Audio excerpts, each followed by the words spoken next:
കൂടുതൽ വാർത്തകളും വീഡിയോകളും കാണാൻ ഈ ചാനൽ സബ്സ്ക്രൈബ് ചെയ്യുക. കൂടെ ബെൽ ബട്ടൺ അമർത്തുക. നമസ്കാരം. നമ്മളെല്ലാവരും സാധാരണ കേൾക്കുന്ന ഒരു വിഷയമാണ് ഹിപ്നോട്ടിസം, ഹിപ്നോതെറാപ്പി. ഹിപ്നോട്ടിസം പഠിക്കാം, ഹിപ്നോട്ടിസം ചെയ്യാം. എല്ലാവരും കേൾക്കുമ്പോൾ തന്നെ ഒന്ന് ഞെട്ടുന്നുണ്ട് ഹിപ്നോട്ടിസം എന്ന് കേട്ടാൽ.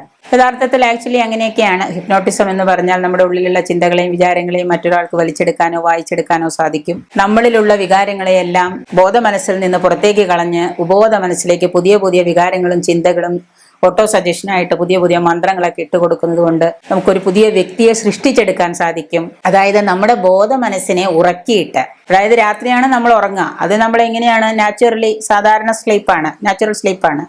അല്ലാതെ നടന്നുകൊണ്ടിരിക്കുന്ന ഒരു മനുഷ്യൻ, ഇരുന്നുകൊണ്ടിരിക്കുന്ന ഒരു മനുഷ്യൻ, അല്ലെങ്കിൽ നമ്മുടെ മുൻപിൽ ആവശ്യപ്പെട്ടു വരുന്ന ഒരു മനുഷ്യൻ, ആ മനുഷ്യനെ ബോധ മനസ്സിനെ നമ്മൾ ഉറക്കുകയാണ്. സാധാരണ ഓപ്പറേഷൻ സമയത്തൊക്കെ എന്ത് ചെയ്യുന്നുണ്ട്? സാധാരണ കോൺഷ്യസ് ആവാൻ അൺകോൺഷ്യസ് ആവാൻ വേണ്ടിയിട്ട് മരുന്നൊക്കെ കൊടുത്ത് ഉറക്കും. അതൊന്നും അല്ലാതെ ബോധ മനസ്സിനെ നമ്മൾ ഉറക്കുകയാണ്. ഉറക്കിയിട്ട് ആ ഉറങ്ങുന്ന ആളുടെ ഉപബോധ മനസ്സിനെ നമ്മൾ നിർദ്ദേശങ്ങൾ കൊടുക്കും. പല നിർദ്ദേശങ്ങളും കൊടുക്കും. എന്താണോ ആ വ്യക്തിക്ക് വേണ്ടത്, ഒരു വ്യക്തിക്ക് എന്താണോ വേണ്ടത്, ആ നിർദ്ദേശങ്ങൾ കൊടുത്തുകൊണ്ട് ആ നിർദ്ദേശങ്ങളിൽ നിന്ന് ഒരു തരത്തിൽ അല്ലെങ്കിൽ മറ്റൊരു തരത്തിൽ നമുക്ക് ബോധ മനസ്സിനെ മയക്കാം. പലതരത്തിലും മയക്കാം. ഇത് നമ്മൾ നിർദ്ദേശങ്ങൾ കൊടുത്തുകൊണ്ടാണ് മയക്കുന്നത്. ആ നിർദ്ദേശങ്ങൾ കൊടുത്തുകൊണ്ട് മയങ്ങുന്ന ഒരു വ്യക്തിയിലേക്ക്, ആ വ്യക്തിയുടെ ഉപബോധ മനസ്സിലേക്ക് നമ്മൾ നിർദ്ദേശങ്ങൾ ഇട്ടുകൊടുക്കുന്നു. Auto suggestions, ജീവമന്ത്രങ്ങൾ ഇട്ടുകൊടുക്കുന്നു.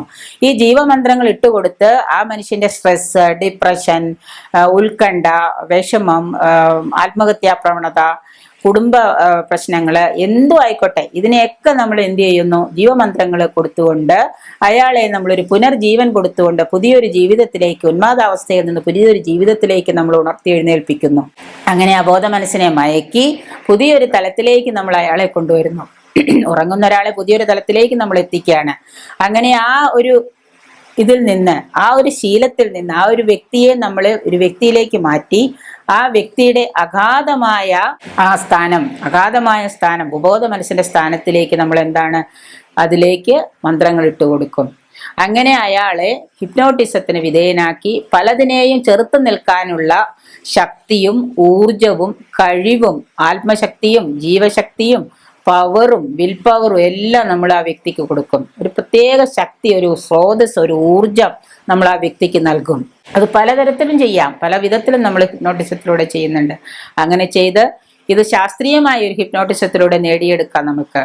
അങ്ങനെ തന്നെ ചെയ്ത് ഒരു നല്ല കൗൺസിലറെയോ ഹിപ്നോട്ടിക് കൗൺസിലറെയോ കണ്ട് അദ്ദേഹത്തിന്റെ അതിൽ ഔഷധേതര ചികിത്സയാണ് ഹിപ്നോട്ടിസം. ഔഷധേതര ചികിത്സ, മരുന്നുകളൊന്നും നമ്മൾ കൊടുക്കുന്നില്ല. മരുന്നുകളൊന്നും കൊടുക്കാതെ തന്നെ ഒരു വ്യക്തിയുടെ പുനർജീവൻ, ഒരു പുതിയ ഉണർവ്, ഒരു പുതിയ തലത്തിലേക്ക് അയാൾ ഉണർത്തിക്കൊണ്ടുവരാൻ ഒരു ഹിപ്നോട്ടിക് കൗൺസിലർക്ക് സാധിക്കും. അങ്ങനെ ഒരു ഹിപ്നോട്ടിക് കൗൺസിലർ അയാളെ പുതിയൊരു തലത്തിലേക്ക് ഉയർത്തിക്കൊണ്ടുവരുന്ന ഒരു പ്രക്രിയയാണ്. ഒരു ഉന്മാദാവസ്ഥയിൽ നിന്ന് പുതിയൊരു തലത്തിലേക്ക് ഉയർത്തിക്കൊണ്ടുവരുന്ന ഒരു രീതിയാണ് ഈ ഹിപ്നോട്ടിസം എന്ന് പറഞ്ഞാൽ.